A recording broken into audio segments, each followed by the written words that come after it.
La parole est à Monsieur Maxime Lenné pour le groupe La France Insoumise.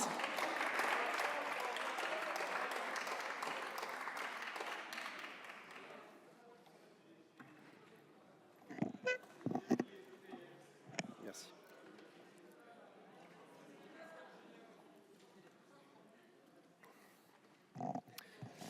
Madame la Présidente, Monsieur le Ministre, Monsieur le rapporteur, collègues, nous vivons sans doute l'été le plus frais du reste de notre vie. C'est le climatologue Christophe Cassou qui le dit et qui ajoute que notre inaction face au changement climatique est suicidaire. Valérie Masson-Delmotte l'affirme, l'objectif de limiter le réchauffement climatique à 1,5 degré pour la fin du siècle n'est plus atteignable. Canicules, sécheresse, inondations, incendies. Nous allons connaître une augmentation de la fréquence et de l'intensité des événements extrêmes. Des gens vont perdre leur maison, des gens vont mourir, des gens meurent déjà. Si la France ne saurait résoudre seule un problème mondial, comment croire que les autres pays s'y mettront davantage quand la 6e économie du globe choisit de reculer ? 5 ans après la Convention citoyenne pour le climat jetée aux orties par Emmanuel Macron, nous votons sur un texte qui restera comme une nouvelle gifle de François Bayrou aux jeunes générations. Plus préoccupé de sauver son poste que l'avenir de la planète, le Premier ministre a préféré chercher un nouveau socle avec le Rassemblement national. Refusant de trouver une majorité à gauche pour fixer une programmation énergétique crédible à 2035, ministres et rapporteurs se retrouvent avec une loi tout nucléaire d'extrême droite. Une extrême droite qui aura montré son visage trumpiste, climato-sceptique, défendant bec et ongle le vieux monde, celui qui engraisse les capitalistes et détruit notre écosystème. Effrayée par sa propre disparition, la droite a encore copié son extrême. C'est pourtant Jacques Chirac qui disait en 2002 « La maison brûle et nous regardons ailleurs », mais LR l'a compris comme une consigne. Quant aux députés macronistes, ils restent obnubilés par la perte de leur siège, même si on ne les y voit plus depuis des mois. C'est devenu une stratégie, leur désertion détricote leur propre texte, les obligeant à les rejeter, laissant ainsi tout pouvoir au Sénat. Le soi-disant bloc central n'est qu'une droite honteuse.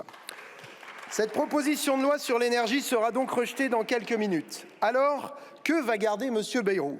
Nos victoires ou vos régressions ?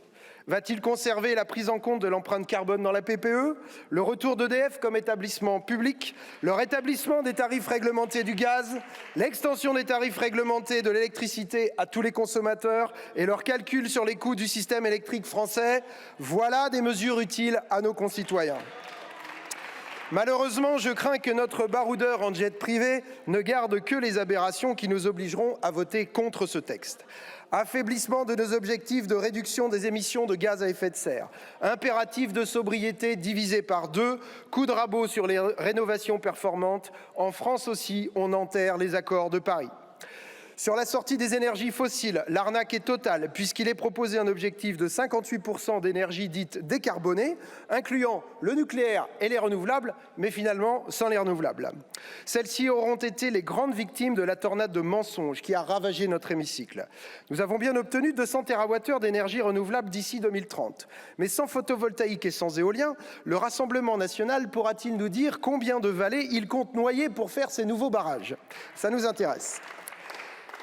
D'ici 2035, il n'y aura aucune nouvelle installation nucléaire, sans nouvelles éoliennes à terre et en mer, sans nouveaux panneaux solaires. Nous allons donc tout simplement manquer d'électricité. Nous devrons l'importer massivement, ce qui fera exploser les factures. Donc il n'y aura ni électrification des usages, ni décarbonation de l'industrie qui devra même délocaliser.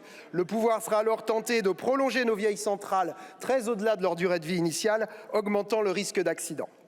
Ce moratoire stupide sur les renouvelables est aussi un gigantesque plan social à 80 000 emplois. Le secteur solaire, qui avait mis 10 ans à se remettre du précédent coup d'arrêt, est méprisé. L'éolien terrestre est insulté, l'éolien en mer, filière d'excellence, est sacrifié. Envolé, le plug baby plug. Mais Emmanuel Macron va pouvoir continuer de trinquer en russe, car bien loin de la souveraineté, l'obsession nucléariste nous place de plus en plus dans les mains de Poutine pour notre approvisionnement en uranium. Alors que nous ne savons toujours rien des délais, rien des coûts, ni même rien des modèles de réacteurs qui seraient construits et payés dès l'an prochain par nos factures d'électricité, alors que les piscines de La Hague débordent et qu'il n'existe aucune solution pour nos déchets les plus dangereux, alors que EDF est déjà contrainte de baisser sa production pour cause de fleuves trop chauds, ce texte parie sur un mix électrique encore plus nucléarisé que le plus nucléarisé des scénarios sur la table. Vous méprisez les experts autant que le réel, dans lequel la guerre a fait son retour morbide et fracassant et pour laquelle les sites nucléaires civils constituent évidemment des cibles de choix. Alors, continuez à vous raconter des histoires à dormir debout, mais n'allez pas croire que les générations futures vont tolérer qu'on leur pourrisse l'avenir. Vos petits-enfants vous détesteront et vous ne l'aurez pas volé. Merci, Monsieur Lenné. Pour le groupe socialiste et apparenté, la